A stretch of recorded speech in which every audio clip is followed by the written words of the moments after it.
This here is our long review of Tiger and Bunny, where I will go into more depth and detail over the show. If you want a short and sweet review that's to the point, click on the link down below. With that said, special thanks to Gavin Tucker for donating to our Patreon site and asking us to review this series.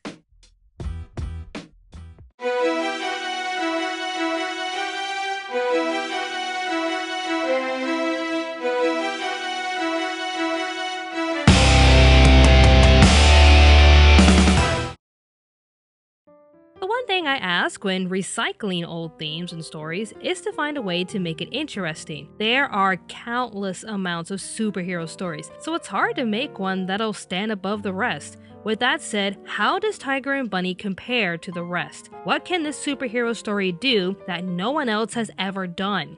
Well, why not add corporate sponsors to the mix? Go on.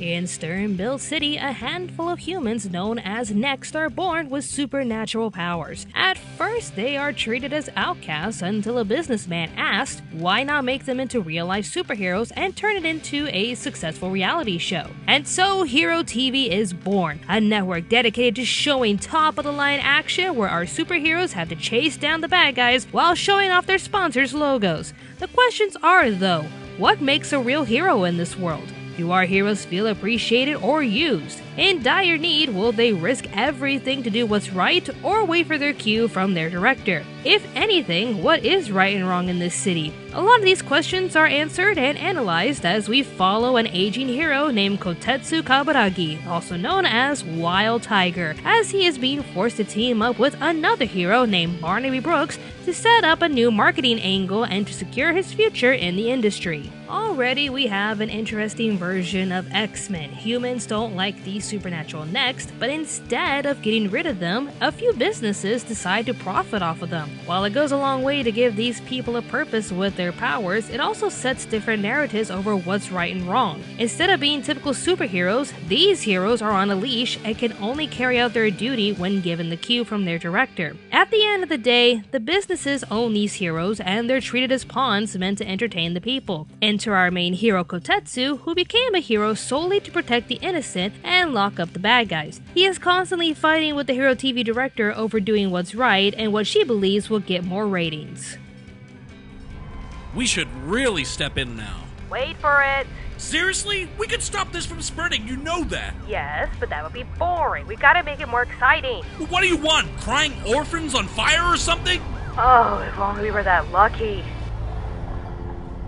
How the hell do you sleep at night? I don't. Now wait for your cue.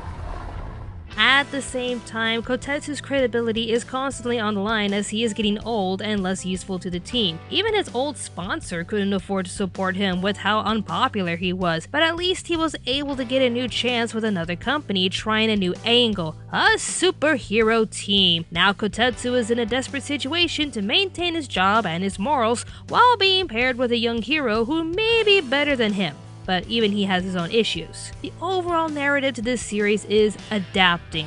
We have gifted beings wanting to do good with their powers, or at least use them to benefit their future, only to have to play along with the system, or else have no stable career. Not to mention, there are more Next willing to step in and be the next best thing. So these heroes know well enough that they are disposable. Each of them struggle to stay in the spotlight and earn fan favor points in order to keep their jobs. By that end, do these characters do well enough to carry out this narrative? In my opinion, they mostly do. Blue Rose is one of the most popular heroes in the cast with her sex appeal and idol status, and actually just wait a minute, for some reason I need to drink a Pepsi. What was I talking about? Oh yeah.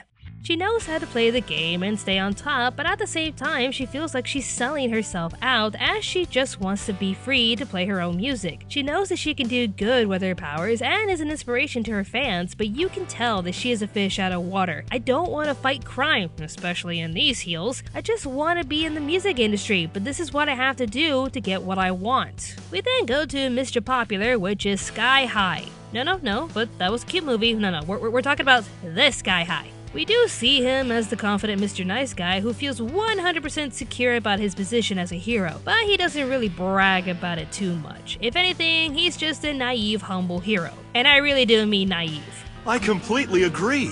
Birthdays are special days.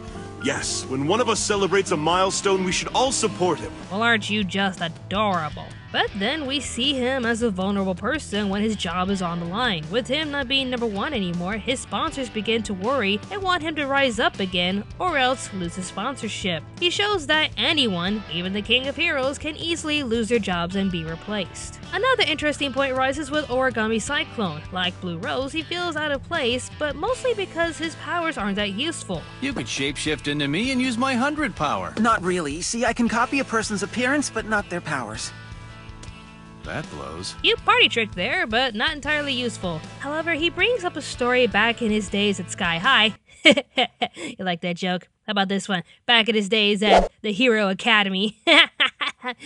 Okay. He brings up a story about his days back at school where he was friends with another classmate who was supposed to be the next rising star of superheroes until he made one mistake that got an innocent hostage killed. Because of that accident, his friend was sent to jail, while Origami Cyclone became a hero that his friend was supposed to be. While he feels guilty for not helping his friends, it shows what kind of world they live in. Origami did what he was supposed to do and became the hero. His friend, however, did what he thought was right and was punished for it. He was sent to jail for getting someone killed, but even if he didn't, he still would have faced punishment because he violated a major rule. It is the same fate that other heroes face. Do as you're told, or else. Even with Origami Cyclone not being very useful in combat, he knows how to take orders and make his sponsors happy, and that's the bottom line in some cases. The most important thing a hero needs to do is to be able to showcase his sponsors. When you're being interviewed on camera, make sure your logos are visible. I'm not doing this just for screen time. Can you give us any tips on how to save people who are in trouble? Oh, wait till you get out there, kids. The system's gonna break you. And some of the other heroes contribute well to the story. Fire Emblem, okay, why are these heroes named after copyrighted material? You'd think their sponsors would know better. Anyways, Fire Emblem is an overly flamboyant hero who isn't ashamed of who she is, but at least she doesn't let her fierce personality and behavior get in the way of her job. Rock Bison acts like a brother figure to the team and as Wild Tiger's best friend who shows his struggles with the system, but is still giving it his all for the team. Dragon Kid, however, is honestly pointless.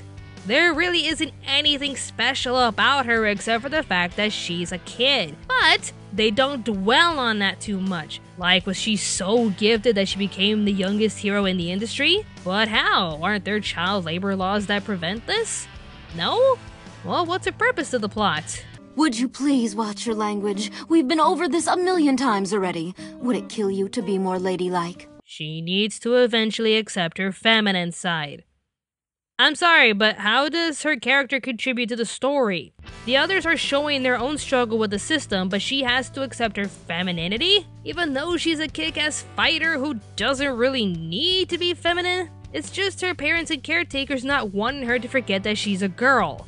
So what? Her one episode dedicated to her is just her trying to accept the fact that she is a girl and thinking about maybe she should be more feminine. I swear, if you take her and her struggles, if we can call it that, out of the story, it really wouldn't put a dent in the overall story. Why have her there in the first place if she really doesn't serve a purpose to the plot? The others do. Although I briefly talked about Fire Emblem and Rock Bison, they still serve the purpose in the plot in regards to rank, stress, and even one of them being framed for another person's crime. What is Dragon Kid's purpose? Nothing. She could kick more butt than Origami Cyclone, but even he contributed to the story's narrative.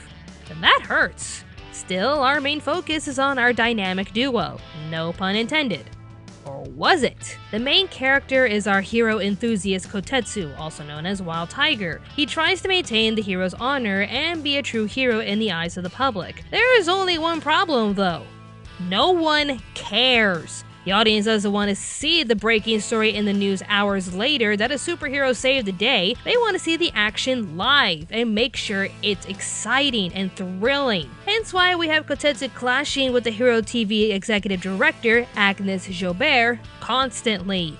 He wants to stop the criminals immediately, while Ms. Jobert wants the best action money can buy. Views and ratings are all that matter to her. It's almost like she'd fit right in with the YouTube executives, but Kotetsu wants to do what's right by the public in danger rather than what the studio execs want. He's also the only family man in the crew, as he has a daughter being raised by his mother while he works in the city to support her and use his powers for good. However, while he has to keep his identity a secret in order to protect her, she really comes off as an entitled brat. Yes, she starts to grow and act a little bit more understanding when she discovers the truth, but she starts off as a little brat who constantly complains when her father's not home as much as she wants him to. Come on, Granny, if you can use guilt tactics on your own son, surely you can do the same to your grandkid. You see that cell phone you're holding, dearie? That comfortable bed of yours and all of these nice clothes? Well, your father's working his butt off to provide for you, so try to be a little more grateful, you little brat. Okay, Grandma, think you need to lighten up on the sake. So we have a hopeful dad trying to do his best to do what's right while making everyone happy, but then he gets paired up with a younger and maybe better version of himself named Barnaby Brooks. He chooses not to have a secret identity in order to lure out a particular villain out of hiding, but basically, we have Batman. Not even joking, he watched his parents die in front of his eyes, he vows to hunt down the criminal by any means necessary, and his quest leads him to his most suspicious suspect, who just happens to look like the Joker, being assisted by a Harley Quinn wannabe, and his name is Jake, to which he calls him Mr. Jake. Oh, come on! Can we be more obvious? To be fair though, Barnaby is much more emotional compared to Batman. He wants justice no matter what it takes, even if it means giving up his identity. Bruce Wayne had a family company and reputation to protect, while he also learned the value of patience and following the law. He would at times take justice into his own hands, but that never gave him the right to take another person's life. Not even the, well, as Nostalgia Critic will put it, dude, I didn't even kill the insane clown who murdered my girlfriend. Oh. Barnaby wants answers and wants justice. He wants the one who is solely responsible for the death of his parents to be sent to jail or even killed by his own hands. Which brings in one of the darkest narratives as we segue into the next segment, Vigilante Justice. At times throughout the show, one question rises: why not kill the criminals? They're evil, right? Why not kill them? Even this kid was mad at Wild Tiger for not delivering what he believes is true justice. Those bad guys. Why didn't you take them out when you had the chance? It's not that simple. Yeah, I made the arrest. Doesn't that count for something? The good guys are supposed to kill the bad guys! While it's understandable that citizens want criminals to ultimately pay for their crimes, they still need to have a fair trial just like any other violator. The heroes know well enough that they are not the arbiters of justice and must abide by the law, but there's one antagonist who thinks otherwise. If you want true justice, only I can give it to you. Lunatic is a vigilante next who takes justice into his own hands. From his own personal experiences, he believes that the justice system isn't good enough, so he feels he is thoroughly justified to carry out executions upon those he sees guilty. Somewhat of a reflection of what Barnaby could become, Lunatic feels those who have committed heinous crimes must then pay for their actions with their lives. There is no redemption or trial, just instant death to clear the world of filth, as he would call it. While his past was very tragic and his actions are empathetic, the heroes cannot side with him, as they believe not one person can ever be the true judge, jury, and trial, even though ironically his daytime job is a city judge. Go figure. So of course he feels it is within his right to carry his mission through, but he seems to forget why there is a justice system to begin with. Every person deserves a fair trial and an equal punishment to fit their crime if found guilty without a shadow of a doubt. While he somehow has a knack for determining who the real criminals are, which ends up saving one of our heroes in the end, it still doesn't mean his actions are right. If the series ever gets a season 2, I'm looking forward to more stories with him and learn how our heroes could ever confront him. With how he can depict who the real criminal is, can he also sense their intentions? This brings us to our other antagonists, but we'd have to go into spoilers in order to properly go over what makes his villain great. Click to this time frame to avoid spoilers.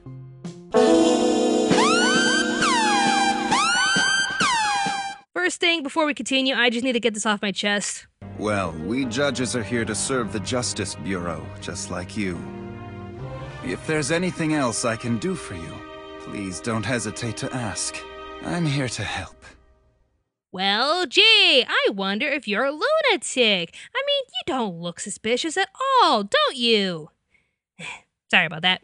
They say the pathway to hell is paved with good intentions, and that exactly describes our main villain. Barnaby discovers through the Harley Quinn wannabe that Jake was not his parents' murderer. Realizing that his memories are constantly changing, he turns to his uncle figure and caretaker, Albert Maverick, the father and pioneer of Hero TV. At this point, we discover that Maverick is himself a Next and has the power of memory manipulation. That being said, it is also revealed that he killed Barnaby's parents in order to protect his rising empire. See, back while he was working with the Brooks family and making a new future for Next, he saw that his idea wasn't really catching on, so he relied on the underground mafia known as the Ouroboros to spice up his network. They would make entertaining action scenes for the audience to enjoy in exchange for some favors. The Brooks discovered his plan and tried to make Maverick do the right thing by pulling the plug and stopping this criminal deal. But Maverick was desperate to keep his empire alive, so he shot them dead and manipulated Barnaby's memories in order to control him in the future. While his actions are irredeemable, they almost come off as understanding. He explains that Next were considered to be outcast by society, and that if his idea failed, Next wouldn't have been offered a promising future, and then the story would have just been another X-Men story.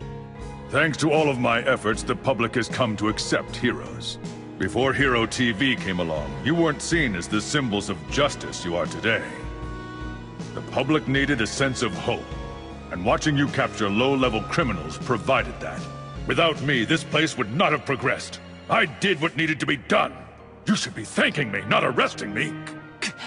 He's experienced prejudice and wanted his own kind to have a decent future, but had to resort to shady activities in order to get his dream off the ground. I almost feel bad for him and what he had to do until he got cocky with it. This scene right here proves that Maverick turned from a sympathetic victim into an egotistical businessman who really believes he can get away with his actions. As long as he has the power and his power of manipulating memories, he's unstoppable. So of course he's going to brag about it to Barnaby, only to erase his memories and continue to control him, while at the same time framing Kotetsu a murder so he could pretty much cover his tracks while keeping his reputation clean. This leads to an amazing scenario towards the series finale, as all of our beloved heroes and Dragon Kid go against Kotetsu and don't even remember that he is their friend. Will Kotetsu find a way to prove his innocence? Will his friends get their memories back? Well, I'd rather not spoil that part since it's a pretty cool segment to end the show with. The ending does leave a bit of a cliffhanger in regards to Lunatic and the Ouroboros, but if there's one thing that bothers me is one minor detail they never really cover. The good Next become heroes while the bad Next become villains. What about the ones in between? The ones who weren't good enough to become heroes but didn't use their powers for bad either. What becomes of them? We see a depressing profile of a retired hero who loses his powers and lashes his anger onto his family, but nothing is really said about Next who don't make it as villains or heroes. Do they try to live normal lives like in The Incredibles? Maybe they could be hired and pretend to be bad guys and have the justice system let them go because they're just hired actors, which would then get Lunatic involved. That'd be interesting. I just wish I knew more about the Next besides the ones that are good and evil. Overall, I highly recommend this series to pretty much, well, everyone. The animation is brilliantly done by Sunrise Studio, the music fits perfectly with the action and superhero theme, and most of the characters are remarkably memorable by their design and personalities. The English dub complements this show well. There wasn't a single character that made me cringe with their voice, even with John Eric Bentley hamming it up with Fire Emblem. Bison's got some junk in the trunk. Get off of me! If I had to pick my favorite of the cast though, it would be Wally Wingard as Kotetsu Say what now? and Liam O'Brien as Lunatic. You need to reflect carefully upon your actions. Both subbed and dubbed performances are done really well, so no matter your preference, you will definitely be pleased. If you want to check out this series, you can watch all the episodes on Hulu as well as Viz Media's website. If you want to purchase the DVDs, you can find this series on Viz Media's website in the US, Siren Visuals website in Australia, and Manga Entertainment for the UK. This is a series that I can't recommend enough, so if you're in the mood for an action-packed superhero story with a twist, check out Tiger and Bunny. Thank you for watching, and thanks again to Gavin Tucker for helping us on Patreon. Now, question for you, the audience, is if you were a Next, what kind of power would you have? Be sure to leave a comment down below with your answers. For more updates on Anime America, be sure to follow us on Facebook, Twitter, Instagram, and even Tumblr. The best way you can support our channel for free is by sharing our videos on any social media platform you choose, as well as liking our videos and leaving a comment. If you wish to support us financially, be sure to check out our Patreon page, our posters on Store Envy, and our t-shirts on Teespring. If you like what we do here, be sure to subscribe to Anime America for more awesome reviews and top 10 lists. We also have a sister channel called Pop Spectrum where we review everything in pop culture. Thanks again for watching, and stay tuned to Anime America.